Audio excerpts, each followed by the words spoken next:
మిత్రులారా, తెలంగాణ రాష్ట్ర ఏర్పాటు తర్వాత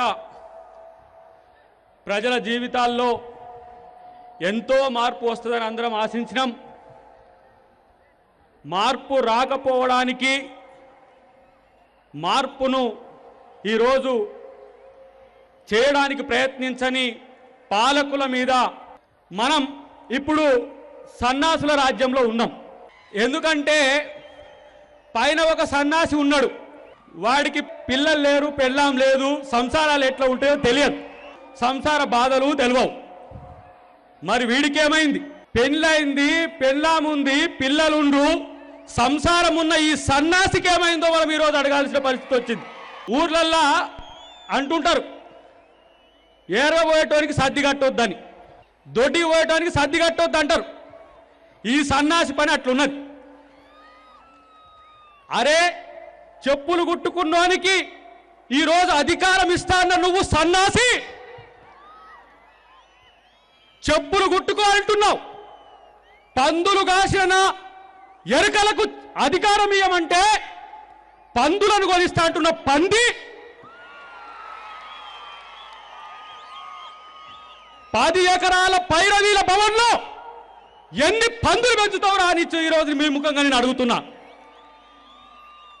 మా ఉద్యోగాలు కావాలంటే ఉద్యోగాల పైసలు తీసి ఇలా గొర్రెలు పెంచుకోమంటాడు. నేను అడుగుతా, ఎవడు ఈ ప్రగతి భవన్ అనే ఒక పైరవీ భవన్ కట్టమన్నది ఎవడు? రమ్మనండి ఇక్కడి వేదికకు వారిని తొక్కి ఈరోజు పాతాంలో తొక్కే ప్రయత్నం చేస్తాం. అది తెలంగాణ ప్రజల ఆస్థ. ఇవాళ 2 లక్షల ఇండ్లు కట్టి ఉన్నాయి, వాటికి బిల్లులు ఇరా సన్నాసి అంటే ఇది తెలంగాణ ప్రజల ఆస్తి.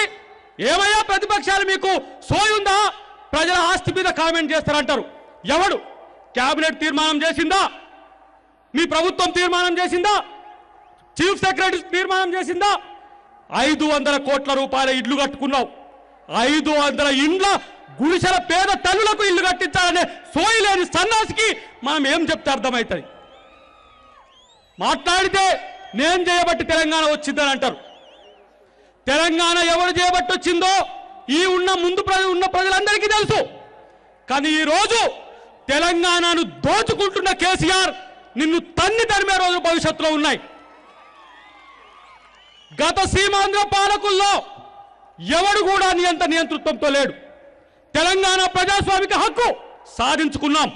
ఇది సామాజిక తెలంగాణ ఏర్పడుతుంది అనుకున్నాం, కానీ దొరల తెలంగాణ ఏర్పడ్డది. మాకెరికే దొరను తరిమి కొట్టిన ప్రాంతం ఇది. తెలంగాణ సాయుధ పోరాటానికి పెట్టిన గడ్డ ఇది. అక్కడ నువ్వు రాజరికపు విలువలు తేవాలనుకుంటే కేసీఆర్ ఖబర్దార్. నీ ఊసులు తెలియని కాదు, నీ రాజకీయం తెలియని కాదు,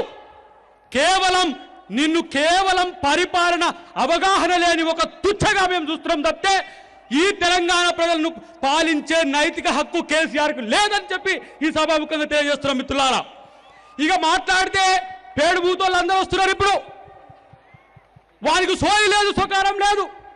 మొన్ననే తెలంగాణకు వస్తాడు వాడు. తెలంగాణ ప్రజల సామాజిక ముఖ చిత్రం ఏమేరక సన్నాసులారా మీకు? ఇంతవరకు ఒక్క తెలంగాణ ప్రజల్ని కలవని ముఖ్యమంత్రి సామాజిక న్యాయం గురించి మాట్లాడతాడు. హరీష్ రావు, కేటీఆర్, ఇది కుటుంబ పాలన కాదు. గుర్తుపెట్టుకోండి, ఇది మొదలు. యుద్ధం ఇక్కడి నుంచి మొదలైంది మిత్రులారా. సామాజిక యుద్ధం ఈ వేదిక నుంచి మొదలైంది అనుకుంటున్నారు. కాంగ్రెస్ నాయకులను కొన్నాం, ఒక 10 మంది ఎమ్మెల్యేలు తీసుకున్నాం, 30 మంది ఎమ్మెల్యేలు. ఒక పెద్ద ఆయన నేను అంటున్నా, ఈరోజు పక్కోనికి పుట్టినోడిని కూడా నా కొడుకు అని చెప్పుకునే దిగజారుడు రాజకీయాలు ఈ ముఖ్యమంత్రి చేస్తున్నాడు. తెలియదా కాంగ్రెస్ గుర్తు మీద ఎవరు గెలిచిందని? వాళ్లకు మంత్రి పదవులు ఇచ్చి వాళ్ళు నా పార్టీ అని చెప్పుకునే ప్రయత్నం చేస్తున్నావు. ఖబర్దార్ కేసీఆర్, ఈ రోజు తెలంగాణ ఉద్యమానికి నువ్వు నాయకుడు అని చెప్పుకుంటున్నావు. జయశంకర్ని మర్చిపోయినావు, కోదండరాంను అరెస్ట్ చేస్తున్నావు. మీకు దమ్ము ధైర్యం లేని చేవలేని ప్రభుత్వం ఇది. అధికారం కోల్పోతుంది. సామాజిక తెలంగాణకు మిత్రులందరూ కలిసి కూడా బాట వేయాలని చెప్పి విజ్ఞప్తి చేస్తూ జై భీమ్, జై తెలంగాణ. హాయ్ ఫ్రెండ్స్, మా టుడే టుమారో యూట్యూబ్ ఛానల్ చూస్తున్నందుకు చాలా థ్యాంక్స్. మరిన్ని లేటెస్ట్ వీడియోస్ కోసం వెంటనే సబ్స్క్రైబ్ చేయండి. అలాగే ఈ బెల్ ని కూడా రింగ్ చేసేయండి. మా నోటిఫికేషన్స్ అన్ని మీ మొబైల్లో వస్తాయి. అలాగే మా వీడియోస్ మీకు నచ్చితే లైక్ చేయండి, షేర్ చేయండి, నచ్చకపోతే కామెంట్ చేయండి.